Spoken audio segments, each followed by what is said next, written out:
waxaa sii xoogaysanaya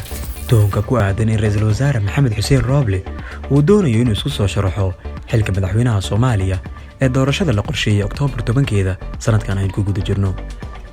Ra'iisul wasaare Rooble ayaa dhowr mar sheegay inuusan ahayn musharax madaxweyne, hase yeeshee tallaabooyinka uu qaaday dhawaanahan ayaa sare u qaadaysa warar maalmihii ugu dambeeyay laga soo xigtay xubno ku dhow. Waxaa ugu dambeysay habraacay doorashada oo ay isku raaceen isaga iyo madaxda maamul goboleedyada oo awoodda maamulka doorashada siiyay madaxda maamul goboleedyada, halkuu ra'iisul wasaare Rooble gacanta ku dhigay maamulka doorashada xildhibaanada waqooyi iyo kuwa beelaha banaadiriga. Ra'iisul wasaaraha ayaa sidoo kale bilihii ugu dambeeyay aad u dhisay xiriirka arrimaha dibadda si uu magaciisa sare ugu qaado uuna u eego suurtagalnimada ah inuu taageero ka heli karo. wuxuuna booqday wadamada Sacuudi Carabiya, UK, Masar iyo wadanka Kenya, waxaana la filayaa inuu mar kale ku laabto wadanka Sacuudiga iyadoo suurtagal tahay inuu aado Imaaraadka Carabta. xog ay heshay caasimada online ayaa sheegaya in hamiga ra'iisul wasaare Rooble uu sare u kacay ay uga wacan tahay cadaadis kaga imaanaya beeshiisa Habargadir, gaar ahaan tan Sacad Saciid iyo xubno ka tirsan beesha caalamka. marka loo eego sida looga niyad jabay hogaaminta madaxweyne Farmaajo iyo musharaxiinta mucaaradka oo la filayo inay isku jabaan kalena qaybsadaan codadka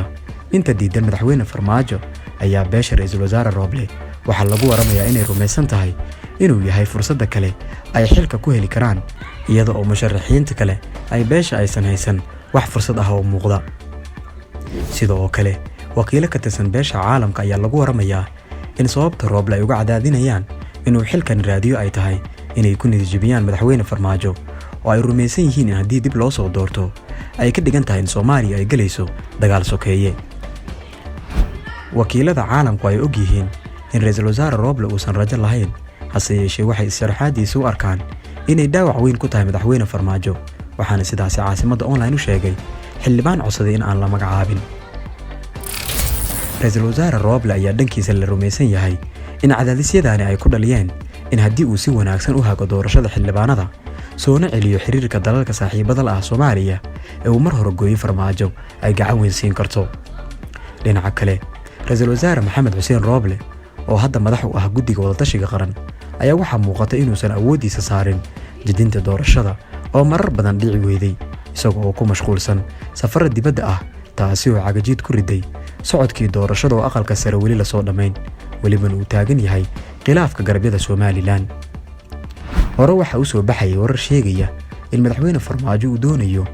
in xilliga doorashada la gaarsiiyo ilaa Abriil 2022, laakiin waxaa muuqata in ra'iisul wasaare Rooble uu fursad u arko in doorashada sii daahdo si ay uga suurta gasho inuu magac sameeyo kana mid noqdo musharaxiinta rajada leh.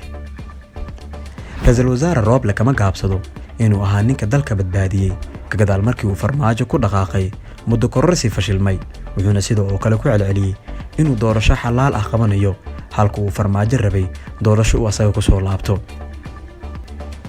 ra'iisul wasaaraha xukuumadda xilgaarsiinta ee Soomaaliya ayaa sidoo kale wuxuu awoodiisa ku tijaabiyay xilka qaadista xubno ku dhow madaxweyne Farmaajo. hadda wuxuu ku dhex jiraa la wareegidda siyaasadda arrimaha dibadda ee dalka oo isbeddel weyn uu ku sameynayo. arrimahan oo dhan ayaa la rumaysan yahay inay qayb ka yihiin xeeladda ra'iisul wasaare Rooble uu adeegsanayo. si kastaba,